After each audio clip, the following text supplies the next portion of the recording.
Going to show you all something that I have only just briefly crossed on in my videos.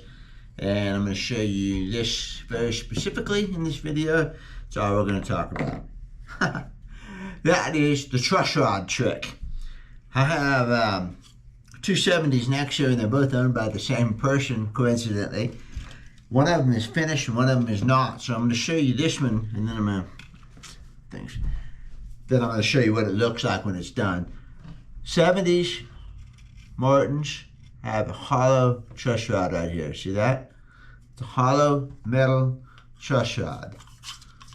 Okay? It's strong. You know, I've had them out of the guitar. I've tried to bend them. It's a good truss rod. It's strong. The one issue that it might have is that being a metal tube aiming straight into the body, sometimes you get this little metal resonance, especially if you have, I've already replaced them, but if you have tuners that rattle, where does that go?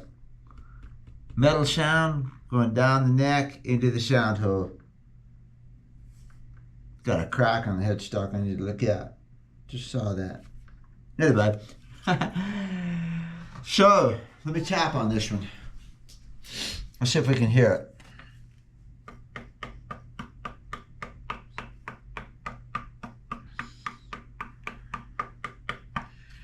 I fill it with the wooden dowel. We'll get to that. Here's one that's filled.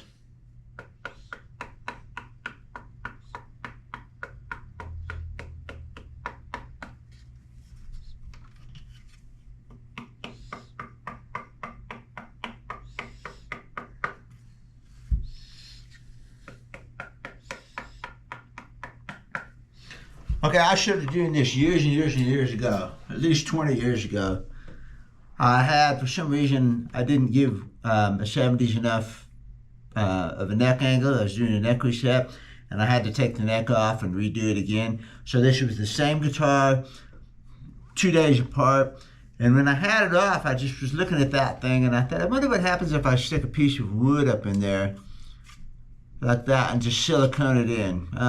And I used to cut these off about this big. In fact, I used to use scrap bridge blanks, and I would cut 1/4 inch by 1/4 inch squares on the bandsaw, and I would put a piece about that long in there and tap it in there and seal it up with silicone and that kind of thing. Anyway, on this one guitar, I had more or less a before and after, you know, because I had it the first time it was a hollow rod, and the second time it was plugged with wood. And I swear, I thought it sounded just a little better.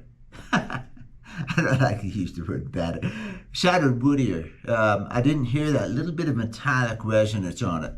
And it just sounded better to me. So I did that for a long, long time. And then about, I don't know, a couple years ago, I had a guitar in that had a really, really nasty resonance in the neck. And sometimes they get that because there's a spot in the neck that just resonates to certain. I mean, this has a tone to it, right?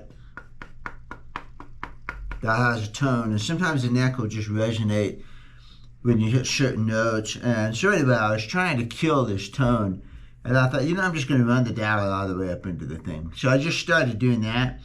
I thought I killed the tone. It made the guitar sound woodier, you know. You're sticking a piece of wood in there, and I just got a little bit tone. So I started doing it that way. It's easier to do. You just go to the hardware store to get dowels, shove it in there. I'll show you. Now, you could use, I just use hardware store dowel. It's a hardwood dowel. I'm not trying to really stiffen the neck up. I'm not trying to, all I'm trying to do is kill that metallic resonance and replace it with a woody tone. So my point is here, you could go fancier, and you could get ebony dowels, and you could get Brazilian rosewood dowels, but I will warn you about one thing. I have used Stu Max carbon fiber square rods, and that's, you know, that's really sort of got the idea of filling the whole deal. They sell it as a way to make the neck stronger.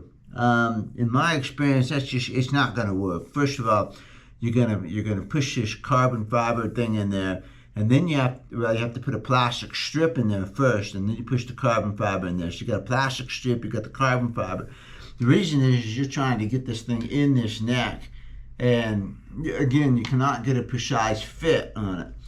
So because you can't get a precise fit, you use epoxy to fill it in there. So now really the strength of the whole system is based upon that epoxy, locking it in there. Okay, so I've tried it. I did probably 5 guitars with the carbon fiber.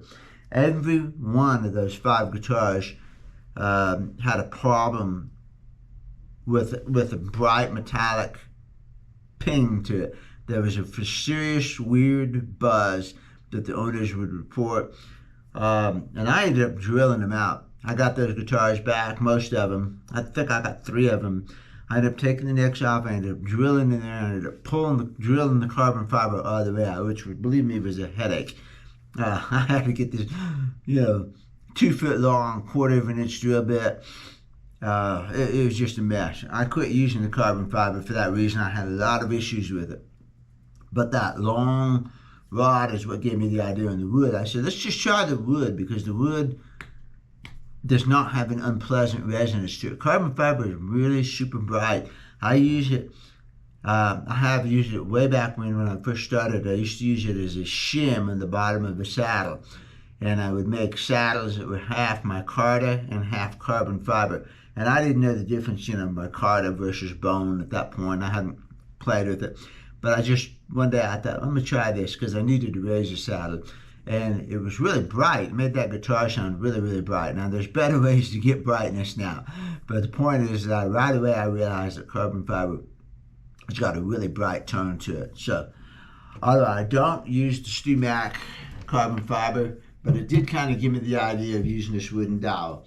So what I did, this is a 1/4 of an inch dowel, this is a 1/4 of an inch steel, and I just take it and I'm going to clamp it to my workbench right now.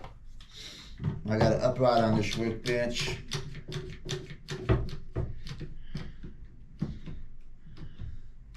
I'm just going to clamp that neck on there. Now, back in the other shop, I have the nice, in fact, that's probably my next purchase. I have the cool StewMac vise, that's so handy. I don't really have a good vise in here, so I'm going to get one. But this works pretty good. Clamp it onto that upright, it's good. I'm going to use Gorilla Glue. The reason I like Gorilla Glue over epoxy is because this expands. And so again, all I'm trying to do is kill that resonance, and that expanding feature is really nice, It's going to dry pretty good. You can use epoxy if you want. I've used epoxy. I've used Gorilla Glue.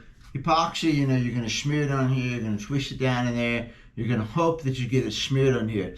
You don't have that problem with Gorilla Glue. It expands and it's going to fill in the cracks. Okay, but it needs water to activate. So I'm going to take a little bit of water here, and I'm just going to dump it down here. In fact, I used to use a sponge is a better way to do this. I need a syringe. A lot of times I use a syringe to do this, but I'm too lazy to get my syringe out. But the sponge works really good too. Get a sponge, get it wet, and then I'm just going to drip water down that truss rod tube. Okay? Getting it all over my clamps, but that's okay. This works really good if you do it right after you take the neck off. You steamed it off, and there's steam in there. It works great. Take this, just get this wet. Gorilla Glue is activated by moisture, so get that good and damp. Take your Gorilla Glue. Be sure you don't touch the dowel with it. And sometimes I'll come over here and just actually drip it down. Let's bring the camera over. So here's what we're looking at. Just go ahead and drip some Gorilla Glue down there. It's tricky because you don't want to get an air pocket right there, but you can get it.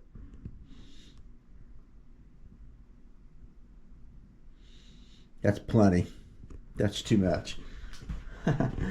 Then, got a couple minutes here and I'm messing with the stupid camera.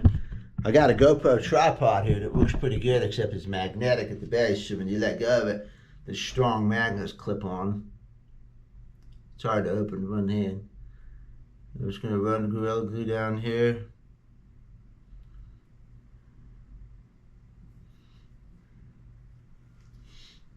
That's plenty. Okay, I got Gorilla Glue on there. Drop it in here. Get the camera back. Push it in. I like to twist it.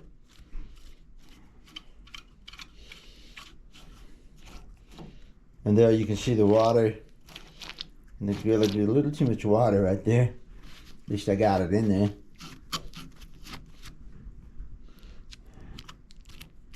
Twirl it a bunch, pull it up and down again, get that glue distributed. Okay, it's starting to expand a little bit. Now, you better at this point get a clamp and put it on here because the Gorilla Glue can actually push that dowel out as it dries. So I'm going to take one of these clamps and I'm going to put it on there. So here we go.